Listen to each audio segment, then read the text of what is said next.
Lucky Luciano, Biography. 1897 to 1962. Lucky Luciano was an Italian-born American mobster best known for engineering the structure of modern organized crime in the United States. Who was Lucky Luciano? Charles Lucky Luciano is an American mobster who split New York City into 5 crime families, heading the Genovese crime family himself. He also initiated the Commission, which served as a governing body for organized crime nationwide. Luciano moved to Havana and was later deported to Italy, living out his final years in Naples. Early life.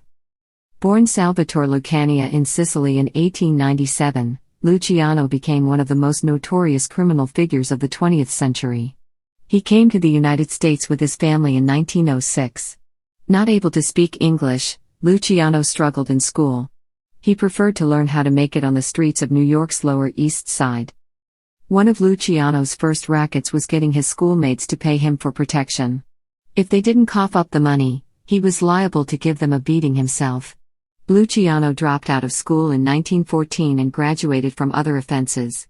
While he worked as a clerk for a hat company for some time, he managed a budding criminal career as well. The teenage Luciano befriended Jewish gang members Meyer Lansky and his associate Benjamin Bugsy Siegel, who would become 2 of his most important allies. He also became affiliated with Giuseppe Joe the Boss Masseria's criminal operation. Luciano got involved in dealing drugs, which led to his first major run-in with the law in 1916. He was caught selling heroin and served 6 months at a reformatory for the crime. The Big Six of bootlegging. During the 1920s, the prohibition of alcohol created opportunities for criminals to make a lot of money.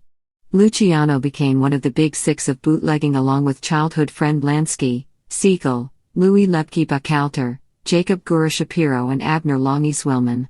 These unscrupulous characters dominated the illegal liquor trade on the East Coast.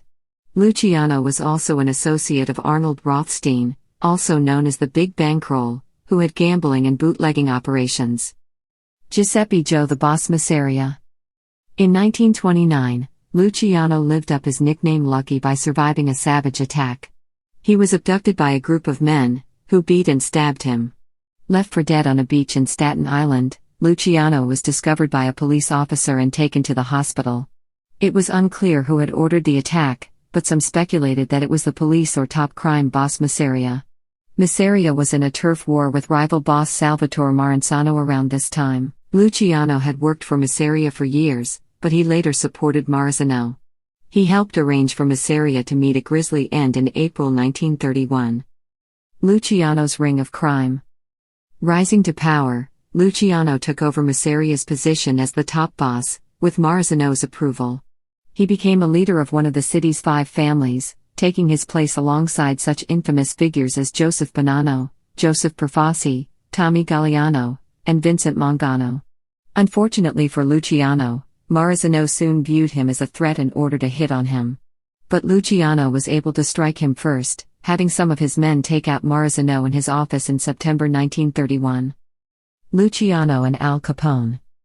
With his rival vanquished, Luciano focused on improving how criminal gangs did business. He sought to create a national organized crime network to quell any conflicts, manage disputes and establish guidelines between the different operations. In addition to the heads of the 5 families, he brought in other crime figures from across the country, including Chicago's Al Capone. This new entity, sometimes known as the Commission, took organized crime to a new level. In the early 1930s, Luciano was enjoying the high life. He lived at New York's luxurious Waldorf Towers, part of the Waldorf Astoria Hotel, under the name Charles Ross. Flush with cash, Luciano looked the part of a wealthy businessman, wearing custom-made suits and riding around in chauffeur-driven cars. But the good times were about to come to end, as Thomas E. Dewey was appointed to serve as a special prosecutor to look into organized crime in 1935. Personal life. Luciano met Italian ballerina Ija Lissoni in 1948. Despite their 20-year age difference, the couple fell in love, and it was reported the following year that they had married, although others claim that wasn't the case. Regardless, the couple's life in Naples was tumultuous, as Luciano continued his womanizing and at times turned abusive. Lissoni later developed breast cancer and died in 1959. Final years. Luciano's luck ran out in 1936. He and 8 members of his vice racket were brought to trial that May. Convicted on extortion and prostitution charges in June, he was sentenced to 30 to 50 years in jail. Luciano was sent to the Clinton Correctional Facility in Dannemora, New York. Nicknamed Siberia by some, the remote prison was near the Canadian border. Luciano tried to appeal his case, but the court upheld his conviction. While in prison, Luciano offered to help in the war effort during World War II by using his criminal connections in Italy to advance the Allies' cause. After the war, Luciano received parole and a deportation order. He went back to Italy briefly and then traveled to Cuba. There he met up with some of his old cohorts in crime, including Lansky and Siegel. In 1947, the Cuban government sent Luciano back to Italy, where he remained under close surveillance.